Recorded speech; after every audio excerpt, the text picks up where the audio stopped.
Parashat Pinhas. Ezrat Hashem, con la ayuda del Creador, Siata Dishmaya.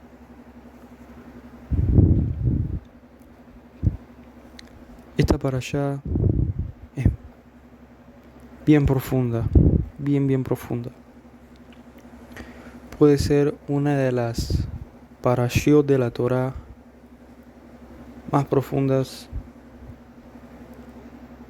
que hay, de las 54 parashiot de la Torah. Todas tienen una profundidad grande. Por ejemplo, hay Bereshit, que es el Maaseh Bereshit, los secretos de la creación. Pero este tiene algo particular que vamos a estudiar hoy. Para entender primero debemos examinar el sentido literal y lo que sucedió en la parashá anterior.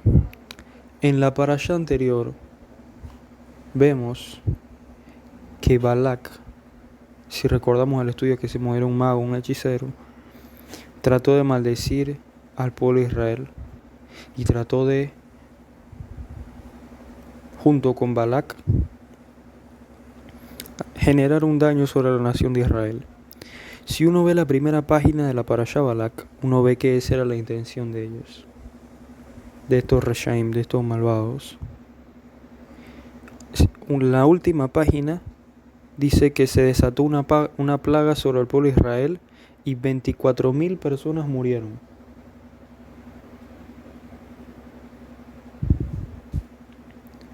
$24,000 personas de la tribu de Israel. Y Pinhas, Ben Eleazar, Ben Aarón a Cohen, se levantó, tomó una lanza y atravesó a Zimri, Ben Salú y a Cosbi, los levantó y la plaga se detuvo. Se hizo un censo, luego se censó que murieron 24,000 alumnos. Luego ocurrió una guerra contra Midian, en la cual se vengó esta tragedia el pueblo de Israel. Y ese básicamente más o menos es el sentido literal. Ahora vamos a ver qué aprendemos de aquí, qué aprendemos de esta parashá, con la ayuda del Creador.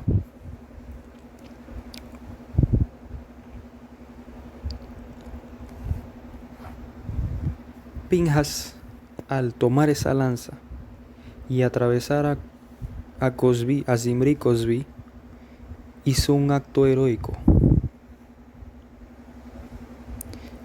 Pero para entender que es un acto heroico y no fue algo salvaje, hay que tener un entendimiento previo y hay que tener un entendimiento que la idea de hoy es representar ese entendimiento, ponerlo en nuestra mente. Porque si una persona se topa con esta parashá y la lee en el sentido literal, uno piensa que Pinhas mata a alguien y de repente se convierte en Cohen, una eterna, un pacto de paz. No solo mató a alguien salvajemente de alguna forma, sino que encima tiene un premio por ello. No, uno tiene que saber el contexto de lo que dice el Midrash, de lo que dicen los hajamim, los sabios acerca de esto. Porque si no sabe el contexto, uno lo lee en el sentido literal, uno se pierde.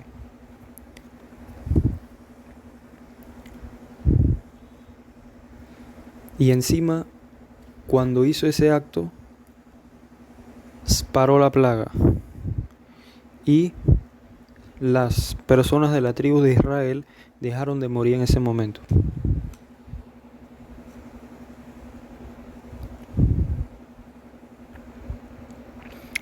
Pinhas es de la tribu de Leví. Leví, hijo de Jacob vino.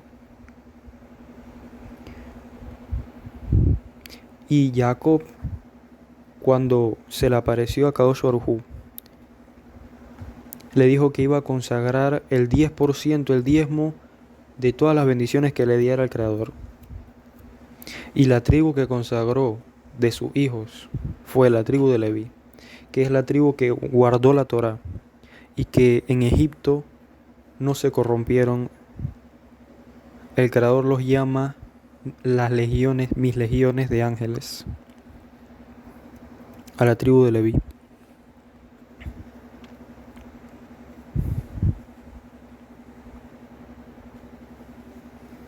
Entonces, esto es algo que hay que tener en mente. Pinhas viene de una congregación de personas sagradas, de personas puras, de personas que están inmersas en Torah. Incluso en Egipto, cuando la mayoría del pueblo, según Or HaHaim HaKadosh, habían caído en el 49 nivel de impureza.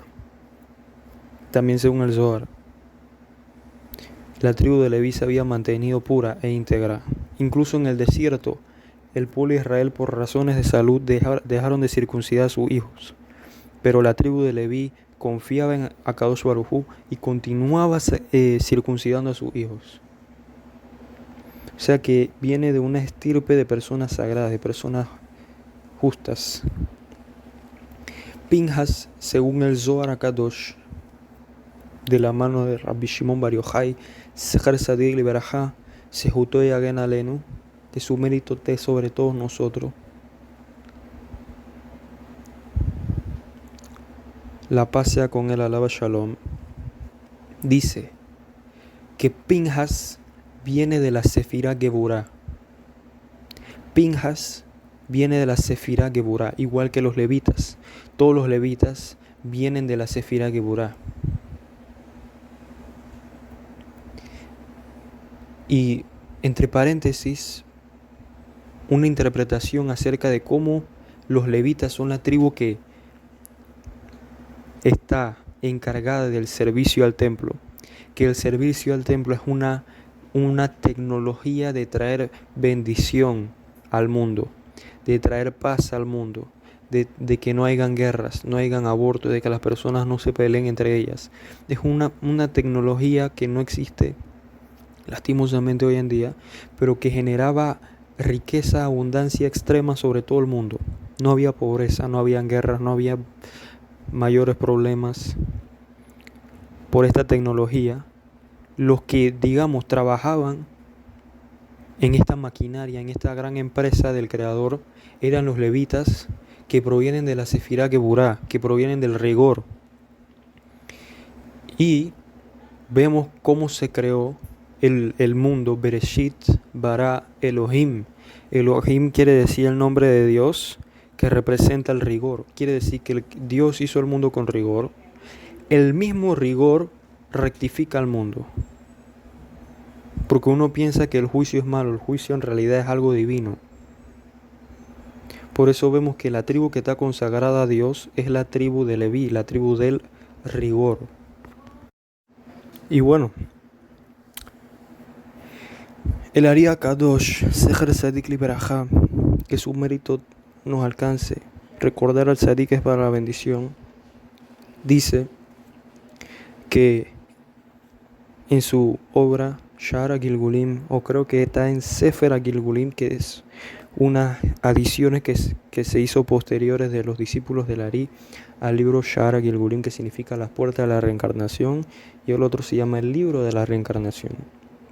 El Ari era un gran cabalista de la ciudad de Safed hace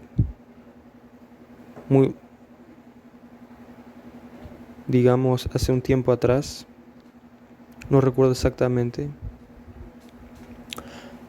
pero básicamente es el gran cabalista de toda nuestra generación. Nos enseña en su libro Sefer Gilgulim que Pinhas era la reencarnación de Itzhak Avinu.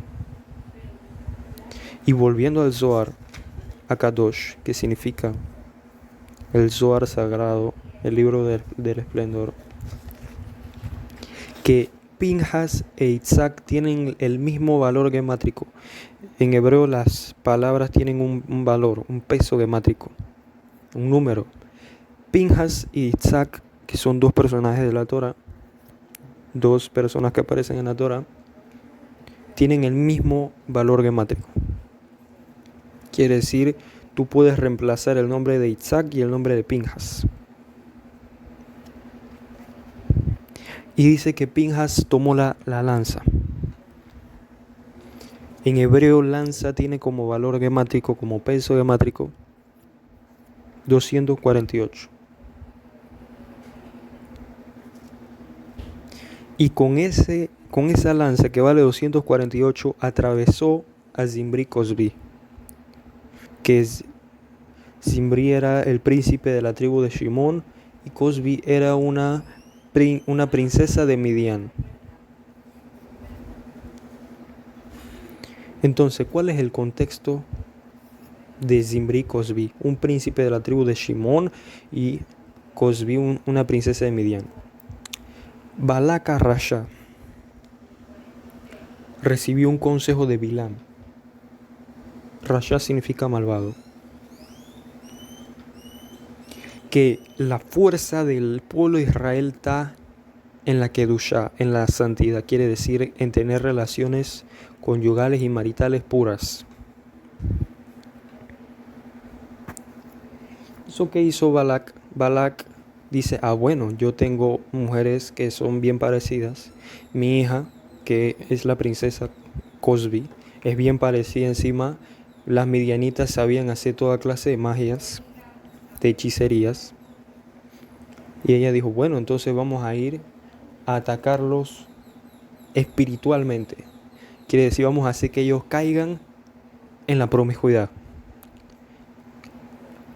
Entonces, desde el momento que se entregó la Torá, empezaron a regir ciertas leyes que antes no habían. La Torá trajo bastantes leyes que, si bien no estaban redactadas, se conocían proféticamente y se cumplían. Toda la Torá ya fue, digamos, experimentada por seres humanos. El Creador dio los preceptos a los patriarcas y los patriarcas los guardaron, y el Creador dijo, si Abraham, Isaac y Jacob y las 12 tribus de Israel, las 70 almas, todos los hebreos guardaron la Torá de una forma profética, ciertamente durante todas las generaciones estas leyes todas las van a poder guardar todos los descendientes de Abraham, Isaac y Jacob y los futuros conversos.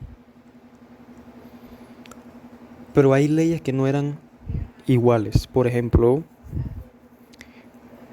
los hebreos tenían una mitzvah de no casarse mixtamente, pero no como la de los hebreos, sino que ellos no se podían casar con los descendientes de Canaán, que eran alrededor de 7 naciones que fueron maldecidas en Noaj, en la parashá Noaj, porque Canaán, el hijo de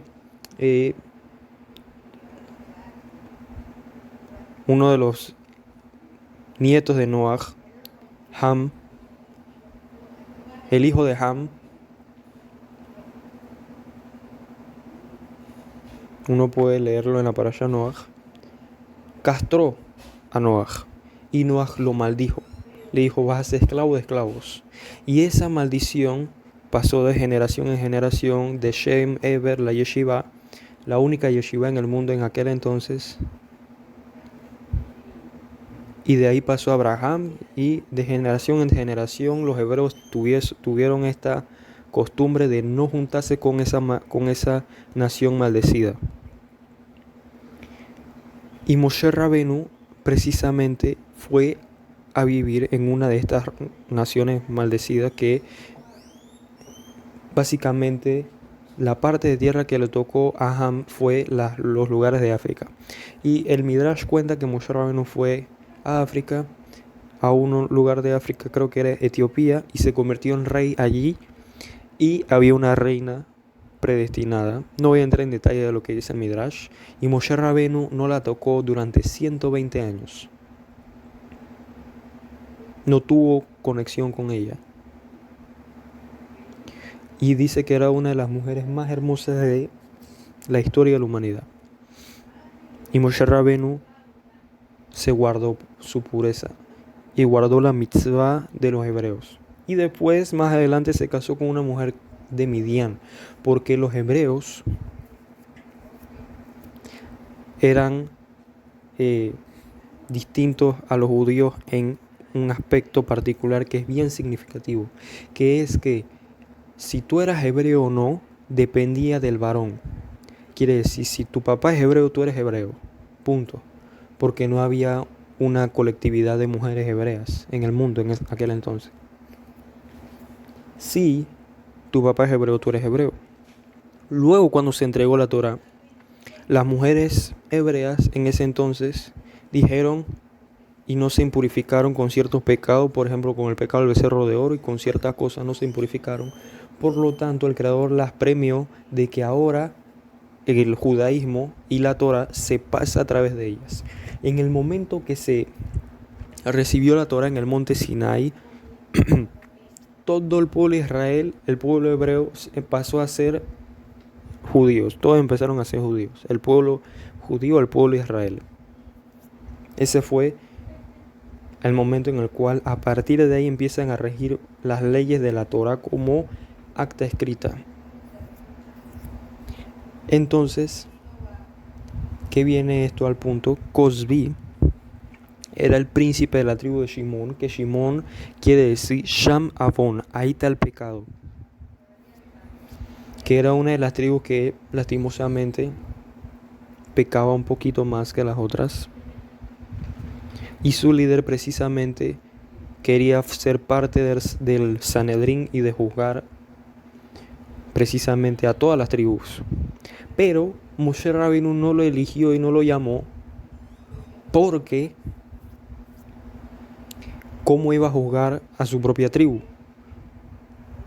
Si normalmente los que más van a ser juzgados son su tribu, no es justo de que alguien de su misma especie, su misma raza, juzgue, se sienten como hermanos, lo va a juzgar obviamente favorablemente, como un juez juzgue a su hijo, lo va a juzgar favorablemente sí o sí.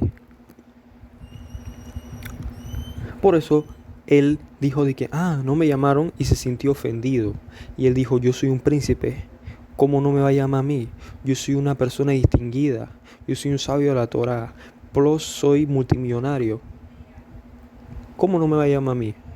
Encima tengo Ruach HaKodesh, tengo visiones proféticas, puedo hablar con ángeles. Espérate, yo le voy a enseñar una lección. Buscó una de las mujeres de Midian que se estaban prostituyendo, le dijo, tú, ven acá, quiero tener relaciones contigo. Y ella le dice, no puedo porque yo soy una princesa, tengo que estar con un príncipe o con un rey. Y él dice, yo soy un príncipe, ven, van, se la lleva y le pregunta a Moshe, ¿esa mujer está permitida para mí o no? Y él le dice, no. Y él dice, pero si tu mujer es midianita, le responde. Y Moshe Rabbeinu no sabía qué decirle. ¿Por qué? Porque obviamente la mujer de Moshe se había convertido junto con todo el pueblo de Israel en el monte Sinaí. Y a partir de ese momento ya los judíos no tienen permitido casarse con los no judíos, con los que no recibieron la Torah en ese momento. Porque hubo un tiempo, Yitro, que era el Cohen Midian, el príncipe de Avodah Zará, era como el rey de la idolatría en ese entonces. El Papa se convirtió al judaísmo. Todas las personas se pudieron haberse convertido en ese momento. Los que no lo hicieron, Akadosh Baruj Hu dijo, hasta aquí, ustedes no se pueden mezclar con esas naciones, porque ellos eligieron la idolatría. Entonces, encima, se va un rato y tiene relaciones en público con ella. En ese momento, toda la nación empezó a llorar histéricamente. Histéricamente empezó a llorar, histéricamente. Nadie sabía qué hacer. Moshe Rabbeinu sabía toda la Torah como un USB que se le inserta en la cabeza de una persona. Pero había una alajá que se le olvidó en ese momento, que Pinjas se acordó de esa alajá. Alajá quiere decir una derivación de las leyes de la Torah. Son 613 preceptos, 613 leyes en la Torah. Y derivación de esos preceptos o cómo hacer esos preceptos de una forma correcta, está la halajá, que son leyes también, pero que derivan de los 613 preceptos. Entonces, había una halajá que decía que si una persona hace Hilul Hashem, profana el nombre de Dios en público, y tiene Gilui Arayot, tiene relaciones prohibidas, los celosos, los Kenaim, tienen permiso para matarlos, los pueden matar. Y Pinhas le recordó esta halajá a Moshe Rabenu. Y Moshe Rabenu le dijo, porque tú te acordaste, tú toma la ley, toma la mitzvah, porque es una mitzvah, hace eso que hizo Pinhas, halajá que el Creador dio en el monte Sinaí. Y agarró la lanza y los atravesó. Y esta lanza vale 248.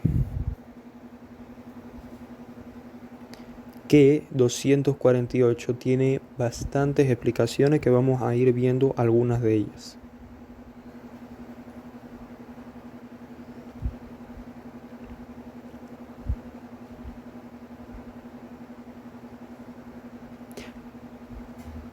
Existen 248 partes del cuerpo que corresponden a las 248 mitzvot de hacer, preceptos de hacer, leyes de hacer. Dios te dice, come kasher, degolla al animal, de acuerdo con las leyes de la Shejitá, que quiere decir el degollamiento ritual con unas leyes bien estrictas de cómo comer animal. Los hijos de Noé, los Bené Noach, tienen 7 leyes, que básicamente todas son restricciones, excepto por haz cortes de justicia, obedécelas. Eso es una ley de hacer, esa es la única que ahorita mismo me acuerdo de hacer que tienen los Bené Noach, si no me equivoco.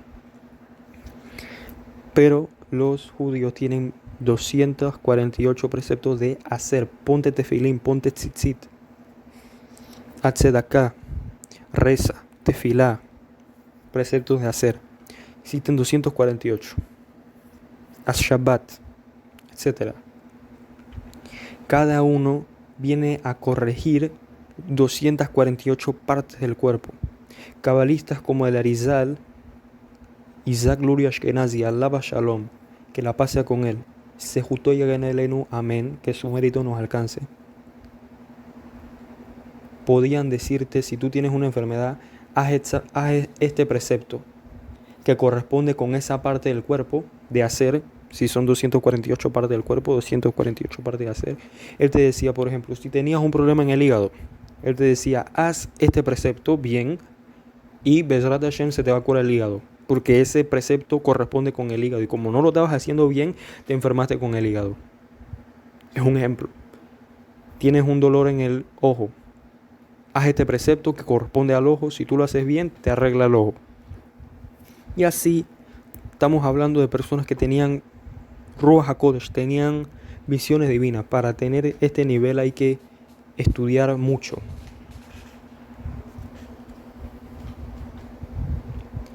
También 248 palabras de la Shema. Shema Israel, Hashem Elokeinu Hashem Echad. De ahí aprendemos que la Shema corrige las relaciones prohibidas. Si uno tiene relaciones prohibidas, uno de los tikunim que uno puede hacer es que dice la Shema con Kavaná. También Abraham Avinu tiene como gematria 248, que Abraham Avinu dice que era amigo de su Yetzer Hara, de su mala inclinación. ¿Cómo que era amigo de su mala inclinación? Él tenía control de 248 partes de su cuerpo. Cuando él se llamaba Abraham tenía 248 partes de su cuerpo bajo su control. Él era rey sobre las 248 partes de su cuerpo. Cuando se llamaba Abram, que vale 243, tenía 243 partes de su cuerpo bajo su control. Cuando se hizo la circuncisión, el Creador le puso la letra Hei y lo llamó Abraham, para enseñarle que ahora tiene control sobre 5 partes de su cuerpo adicional. Quiere decir que él controlaba su mala inclinación, él controlaba su cuerpo totalmente y todas sus inclinaciones. ¿Y cómo logró eso? Porque 248 es el valor numérico de la palabra Raziel. Con el Sefer Raziel Amalach, que es un libro muy avanzado de Kabbalah, logró vencer su Yetzer Hara y poner bajo control las 248 partes de su cuerpo. Que si uno supiese bien cómo controlar su cuerpo, su mente, su hígado, su corazón, su estómago, sus entrañas, uno es capaz de controlar el universo entero, porque el hombre es un mini universo. Pero esto es Kabbalah bien avanzada, ya no vamos a entrar en este tema. Otra explicación, Rav Yaakov Hillel Shihye, que viva mucho, un cabalista de nuestra generación, da una explicación acerca de cómo Pinhas observó las 248 partes de su cuerpo y se preguntó si había hecho un pecado con ellas. Vio cada parte de su cuerpo, vio su brazo, su mano, su ojo, su hígado, su corazón, su cerebro, y vio si había pecado en alguna parte de su cuerpo. ¿Por qué? Porque si una persona peca no puede ser celoso. Para ser celoso del Creador uno debe ser perfecto. Y dice el Zohar HaKadosh algo interesantísimo, que si uno tiene este atributo de los celos, de ser celoso con el Creador, uno es capaz de perfeccionarse. El mismo atributo de tener celos perfecciona a uno. Porque dice el Zohar que Pinhas no tenía el mérito para hacer eso. Pero el hecho de que él era celoso, de que él tuvo celos del Creador, de que el honor del Creador estaba siendo manchado, perfeccionó sus 248 partes del cuerpo en ese momento, y él observó las 248 partes del cuerpo perfectas, y allí dijo, voy a hacer esta mitzvah. Tomó la lanza y hizo lo que hizo. Y ahora hablemos rápidamente sobre el atributo de ser celoso. Uno de los nombres de Dios es Kelcaná. Él es un Dios celoso. Celos del Creador quiere decir si uno ve que alguien está profanando el nombre de Dios. Por ejemplo, está haciendo un orgullo de abominación. Eso a uno le duele.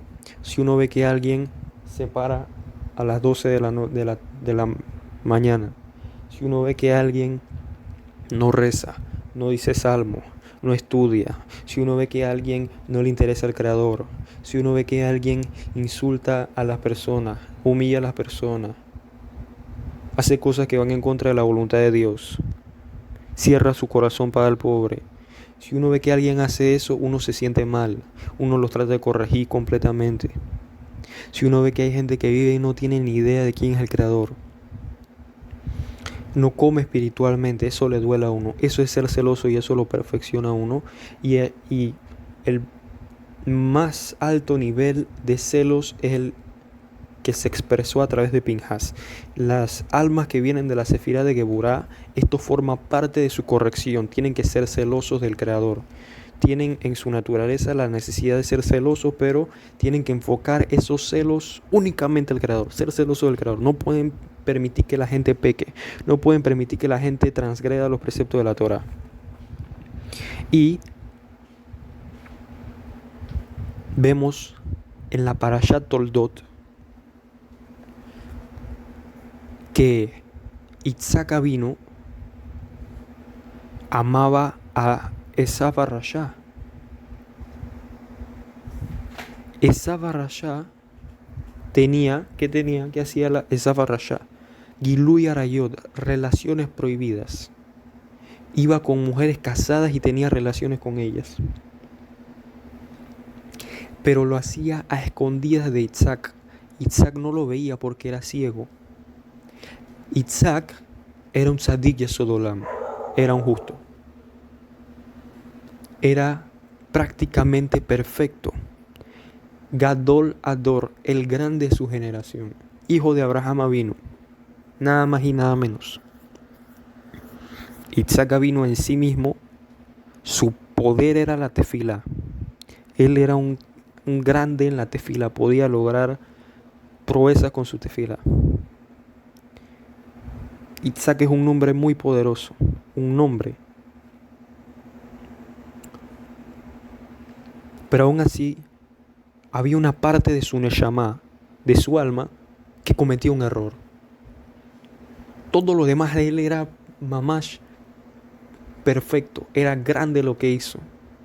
El padre, estamos hablando del padre de Jacob vino. Y Esaf engañó premeditadamente a su padre, haciéndole creer que con sus palabras que era un sadik, pero en realidad era un rasha. Por eso Isaac lo amó. Pero al fin de cuentas, en el din de Shamaim, en el juicio divino, cometió algo incorrecto, algo que Abraham, por ejemplo, no hizo, y tenía que pagar por eso. Ahora, esa parte de la Neshama de Isaac Avinu, que no estaba muy corregida, fue a Pinhas. También aprendemos que si uno tiene una raíz de alma, uno reencarna en la misma raíz de alma. Quiere decir, como Isaac era Geburah, Pinhas también era Geburah, su raíz de alma, no cambia. Esa era su raíz. Se puede cambiar de raíz de alma, pero si uno reencarna y uno se queda en esa raíz de alma, es normalmente lo que sucede. Pero el punto aquí es que ahora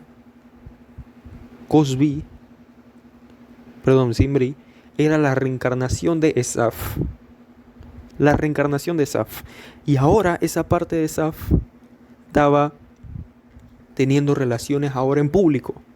Para que no haya forma de que Isaac, que era Pinhas, no haya forma de que no haga su tikkun neshama y rectifique esa parte y haga lo que tenga que hacer. Y como el din de la Torah de Esaf era que merecía la pena de muerte y Isaac era un juez, ahora él está haciendo lo que él debería haber hecho, que es pena de muerte. Y la ejecutó y esa parte de Isaac se rectificó. Luego, más adelante, en la época de los Tanaim, esa parte de Esaf fue a Rabbi Akiva ben Yosef y encarnó en Rabbi Akiva, que tuvo 24.000 alumnos, como que eran los 24.000 que murieron en las tribus por la plaga que él causó. Ahora, él les dio vida enseñándoles Torah, pero ellos murieron 24.000 porque ellos mismos se odiaban entre ellos. Ahora hizo su tikkun neshama, Esaf también, esa parte de Esaf. O sea que vemos también que no importa la dificultad que uno tenga, si uno se esmera en hacer las cosas bien, el Creador se va a asegurar que uno haga su tikkun neshama. Porque más claro que esto no puede ser. Tikkun neshama quiere decir reparación de tu alma, lo que tú vienes a reparar aquí en este mundo. ¿Cuál es tu propósito personal? Cada uno tiene un propósito general y un propósito personal. El propósito general es el estudio de la Torah, porque con el estudio de la Torah sabes tu propósito personal. ¿Ok? Si uno ve a Abraham Avinu, alaba Shalom, él echó a Ismael cuando él se estaba comportando mal y le dio una pena de muerte, porque lo tiró al desierto donde no había agua, con un poquito de pan, un poquito de agua, y eso era como una pena de muerte. ¿Y qué hizo Ismael? Ismael rezó a Kadosh Baruj Hu, le rezó al Creador, y a raíz de ese rezo vio un pozo de agua, se salvó, hizo teshuva al final y tuvo parte en el mundo venidero. Ismael tuvo parte en el mundo venidero, y por ese rezo el Creador le dijo a Ismael: te voy a hacer una nación grande.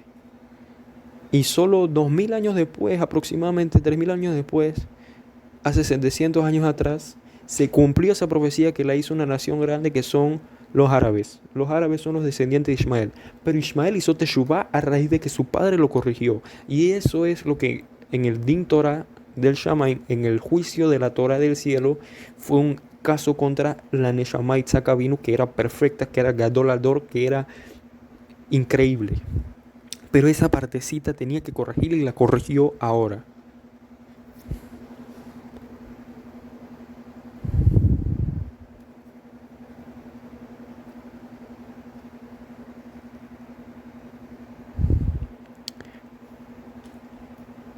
Ahora,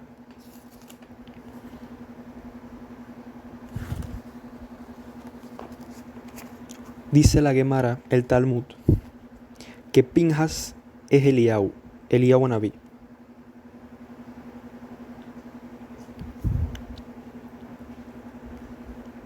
Que también tenía este atributo de Caná. Caná quiere decir celoso. Este es un atributo muy importante para alguien que viene de la Sefirot de juicio. Si viene de Geburá, la persona tiene que tener este atributo sí o sí, dirigido al Creador.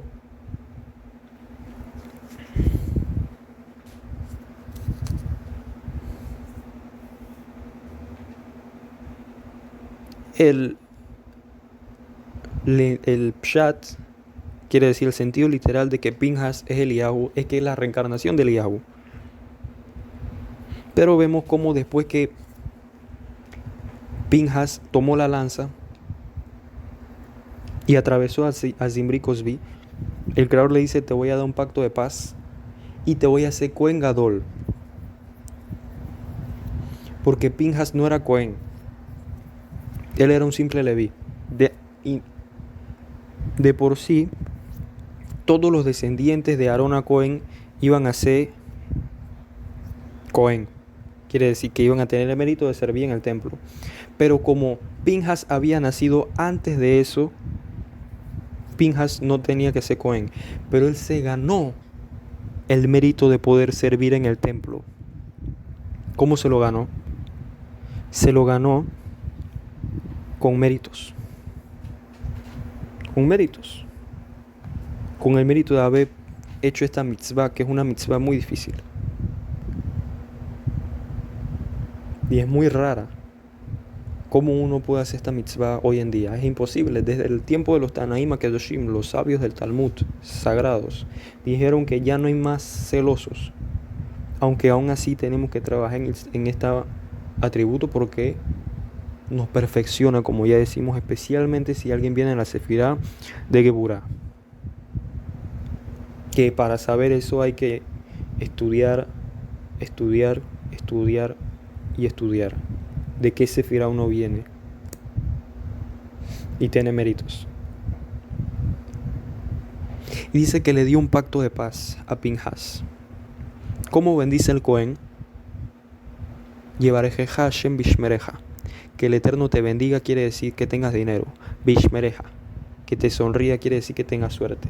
Etcétera, etcétera. Muchas bendiciones. Una bendición magna. La mejor bendición que alguien puede recibir es la bendición del Cohen. Si uno tiene el mérito de escuchar a un Cohen o de ver a un Cohen, uno tiene que correr y despedirle que lo bendiga a uno. O esperar que en el servicio de la mañana Shachrit bendiga, porque el Cohen bendice todos los días en el servicio de Shachrit de la mañana. Y de Shabbat, de Shachrit y de Musaf. Y de los días que se hace un rezo añadido, también bendice. Y al final de la bendición dice: Beyasem leha shalom, y que tengas paz. Que dicen los sabios, nuestros sabios, que la paz es la mejor de todas las bendiciones. ¿Por qué? Porque tú puedes tener dinero, puedes tener suerte, puedes tener familia, puedes tener todo lo que tú quieras, todo lo que te imagines, pero si no tienes paz, no tienes nada. No tienes nada. Y el Creador le dice: Imbriti Shalom, te doy un pacto de paz a ti. ¿Por qué? Porque mi ira se encendió contra este pueblo y tú apaciguaste mi ira. Solo hace falta una persona celosa, una persona que haga lo correcto siempre, una persona que no pueda soportar la inmoralidad que hay en este mundo, para que el Creador diga: va a haber paz. Los perdono a todos. Porque Él es un rey misericordioso, Él es un rey bueno. Él es un rey de paz. Uno de los nombres del Creador es Shalom, paz.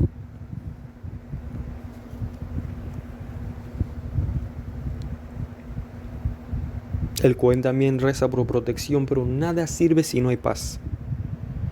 Dice Tana de Beriahu: los Talmidei Jajamim, los sabios de la Torá, aumentan la paz en el mundo. ¿Qué es un Talmidei Jajam? Una persona que estudia más de 8 horas Torá. esa persona tiene que tener un respeto inmenso, tiene que ser tratado como un rey. ¿Por qué? Porque gracias a él no va a haber guerras. ¿Y cuántos hay así en el mundo? 100.000, 200.000. Pero un Talmid Hajam, un estudiante de sabio, un sabio, aumenta la paz en el mundo. Con la ayuda del Creador. Que todos seamos bendecidos con paz. Por el mérito del estudio de esta parashá. Besrat Hashem, que veamos salvaciones, bendiciones, atzlajá, suerte y sobre todo paz. Porque el Creador bendijo a su pueblo con paz. Baruch Adonai Olam. Amén, amén.